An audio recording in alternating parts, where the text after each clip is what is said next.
Assalamualaikum warahmatullahi wabarakatuh. Bismillahirrahmanirrahim.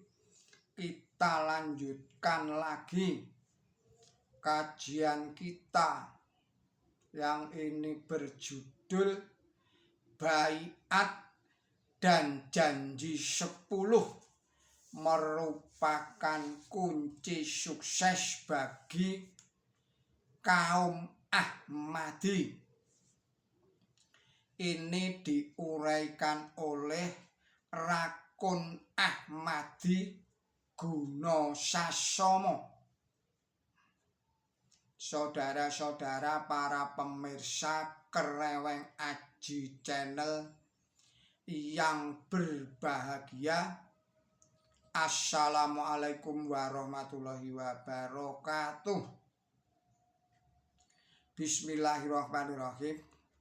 Allah berfirman, jangan merasa sedih, sesungguhnya Allah menyertai kita. Surat 9 ayatnya 40. Allah juga berfirman di dalam surat 12 ayatnya 32, Bismillahirrahmanirrahim. Dia atau Yusuf berkata, Tuhanku, penjara lebih aku sukai daripada aku menuruti ajaan mereka. Ajaan kepada mereka itu, saya ulangi lagi, dia atau Yusuf berkata, Tuhanku, penjara lebih aku sukai daripada aku menuruti ajaan mereka kepada itu. Surat 12 ayatnya 32. Dalam mengarungi samudera hidup ini, manusia tidak terlepas dari adanya hambatan ataupun rintangan, bahkan kadang-kadang merupakan tantangan yang besar. Sikap dan kinerja seorang muslim itu jelas sebagaimana dicanangkan di dalam surah 9 surah Al-Taubah ayatnya 40. Jangan merasa sedih, sesungguhnya Allah menyertai kita. Itu adalah sikap yang sekaligus dibarengi dengan kinerja untuk mempersempit ruang lingkup kesedihan, kekhawatiran, dan ketakutan, dan memperluas ruang lingkup pola pikir, pola kerja, dan motivasi yang dilandasi oleh semangat kepasrahan jiwa kepada Allah yang Maha Kuasa. Sumarah mring kersaning Gusti kang murbeng dumadi. Kalau ditilik dari sejarah Ashabun Nuzulnya surah 9 ayat 40, terbabarlah di kalangan kita betapa indahnya pengejawantahan keagungan dan kekuasaan Allah Ta'ala tatkala seorang utusan kinasihnya, yaitu Nabi suci Muhammad Shallallahu Alaihi Wasallam, yang ditemani oleh seorang murid, seorang sahabat dan pengikut beliau yang setia, yaitu Abu Bakar Siddiq ketika berada di Gua Syur menghadapi tantangan yang taruhannya adalah hidup atau mati. Dikala itu Abu Bakar diliputi lingkaran kekhawatiran. Bagaimana nasib umat manusia nanti apabila Rasulullah Muhammad SAW sampai terbunuh oleh musuh yang mengejar-ngejarnya itu.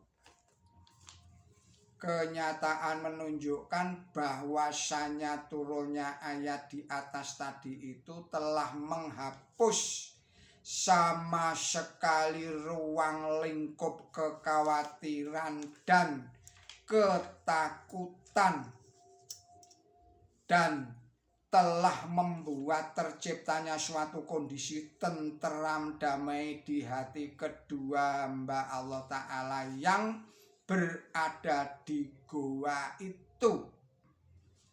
Daya rohani atau spiritual force ayat tadi itu telah membuat mereka adem, ayem lir siniram tirta wayu sewindu lawase.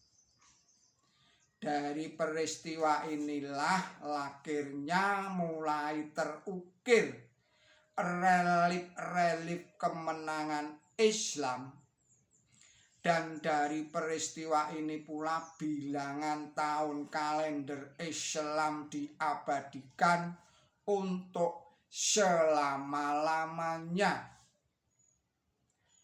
Kutipan surat Yusuf surat 12 ayat 32.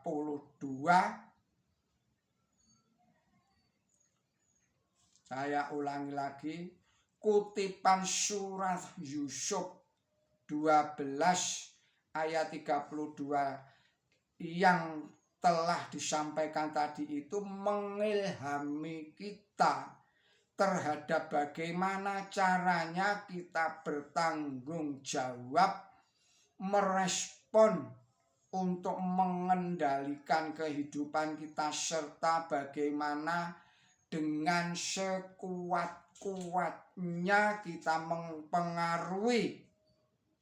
mempengaruhi usaha kita untuk menjadi apa yang kita cita-citakan sesuai dengan dasar yang kita miliki. Ayat itu menggambarkan peristiwa Nabi Yusuf di kala mudanya, di mana saudara-saudaranya membuang dan menjualnya sebagai budak kepada orang Mesir, sehingga akhirnya menjadi pelayan Potifar. Kisah ini juga bisa kita baca di dalam Perjanjian Lama.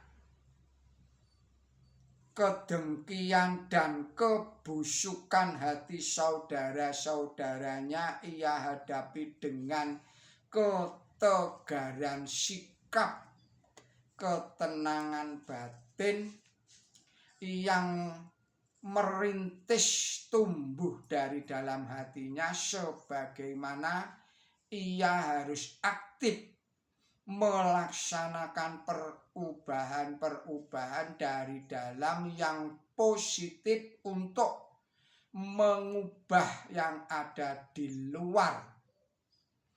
Aktivitasnya kelihatan dari sikapnya bahwa ia tidak memiliki sikap dan sifat saudara-saudaranya, yaitu sifat dengki dan berhati busuk.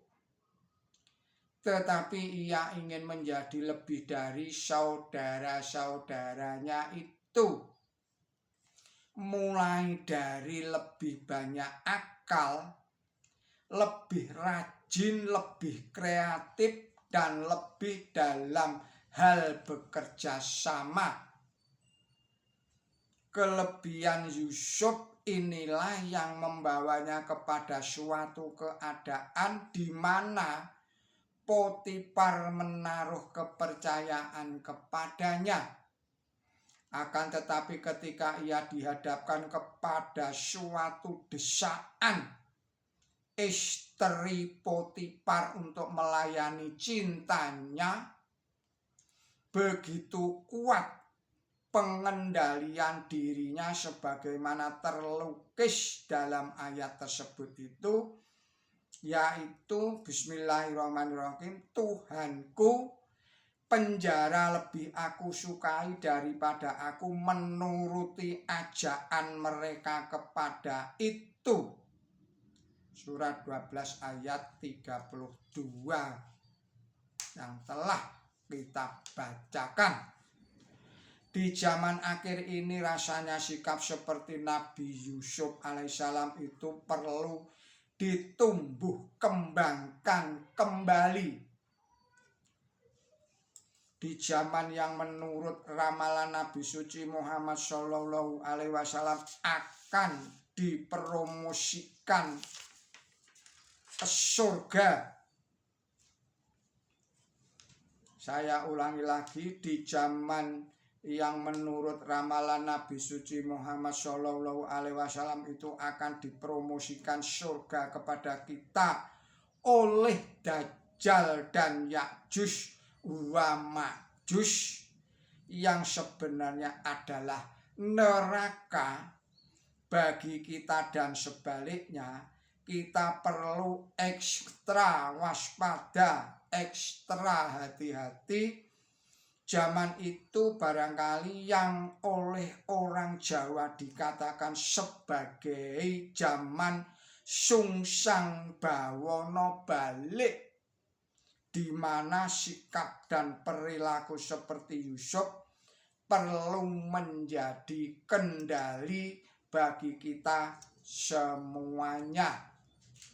Saudara-saudara para pemirsa Kereweng Aji yang berbahagia, kita akhirkan dahulu kajian ini dan kita sambung lagi pada video-video yang berikutnya.